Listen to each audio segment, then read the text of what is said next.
اعوذ باللہ من الشیطان الرجیم بسم اللہ الرحمن الرحیم السلام علیکم ورحمۃ اللہ وبرکاتہ۔ انسان خطا کا پتلا ہے، یہ تو ہم سنتے رہتے ہیں، تو اگر خطا ہو جائے تو کیا کرنا چاہیے؟ اس بارے میں ہمیں حدیث مبارکہ سے کیا رہنمائی ملتی ہے؟ راوی ہیں حضرت انس رضی اللہ تعالی عنہ۔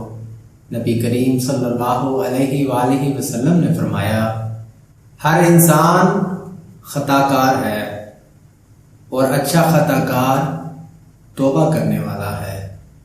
یہاں اچھے خطا کار سے مراد کیا ہے؟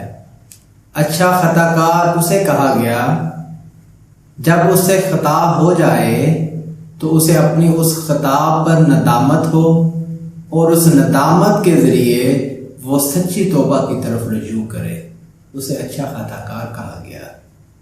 تو یہ سنہری حروف نبی کریم صلی اللہ علیہ وآلہ وسلم کی ہماری زندگی بدل دینے کے لیے کافی ہیں کہ اچھا خطا کار ہمیشہ توبہ کرنے والا ہے۔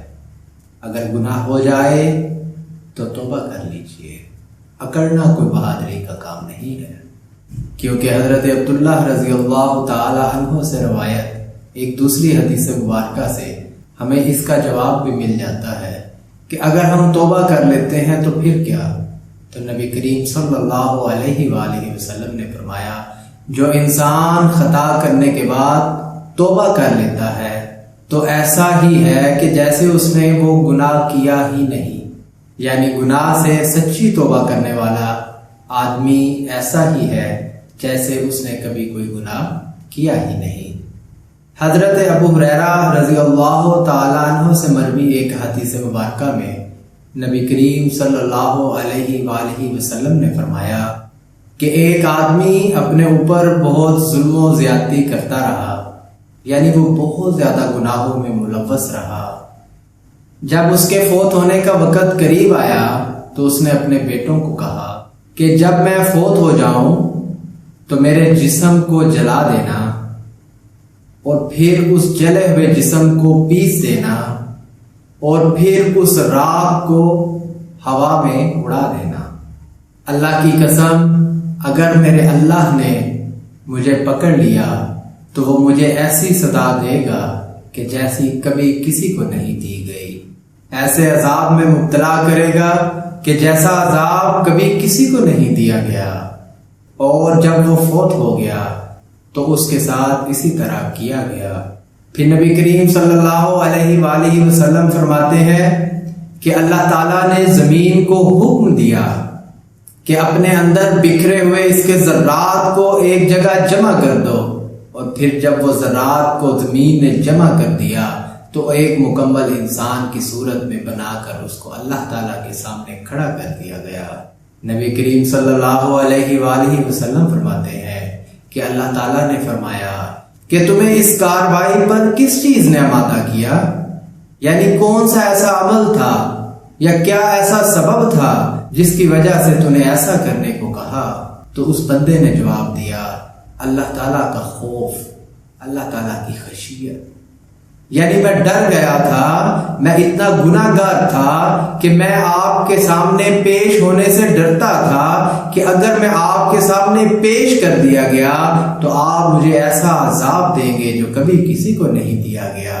یہاں پہ ایک بات سمجھ لیجئے کہ گناہ کر کے آپ اللہ کی ذات سے بچ نہیں سکتے۔ آپ اس آدمی کا نظریہ دیکھ کے اس سے اندازہ لگا سکتے ہیں کہ اس کے گمان میں شاید یہ تھا کہ جب میرا جسم جلا کر راکھ میں تبدیل کر دیا جائے گا اور پھر اس راکھ کو ہوا میں اڑا دیا جائے گا تو شاید میں اللہ تعالیٰ کی پکڑ میں نہ آ سکوں، کہ میرا شاید وجود برقرار ہی نہ رہے، یا اور میں رہوں ہی نہ، یعنی میرے نام کی کوئی چیز ہو ہی نہیں جو کہ اللہ کے سامنے پیش ہوگی اور اللہ اسے سزا دے گا۔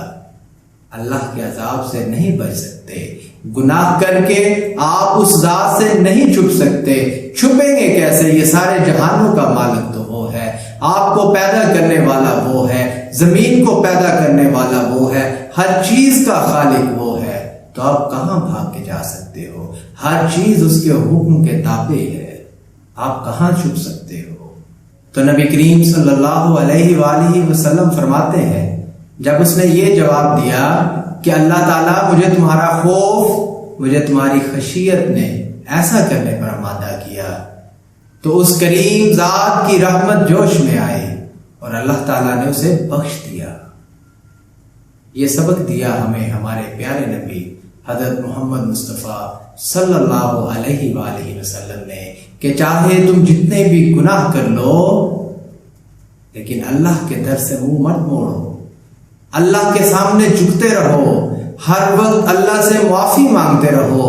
اگر کبھی گناہ کر بیٹھو تو دل میں ندامت کا جذبہ لے آؤ، اس گناہ پر شرمندہ ہو جاؤ، ملامت کرو اپنے نفس کو، تکلیف دو اس نفس کو کہ تم نے ایسا کیوں کیا، یہ غلط تھا، اور اللہ تعالیٰ سے معافی مانگو، کیونکہ معاف کرنے والی ذات صرف اسی کی ہے۔ اللہ تعالیٰ ہمیں گناہوں سے محفوظ رکھے اور اللہ تعالیٰ ہمیں صراط مستقیم پر چلنے کی توفیق عطا فرمائے، اور اللہ تعالیٰ ہمیں نبی کریم صلی اللہ علیہ وآلہ وسلم کے فرامین سن کر ان پر عمل کرنے کی توفیق عطا فرمائے۔ آمین ثم آمین۔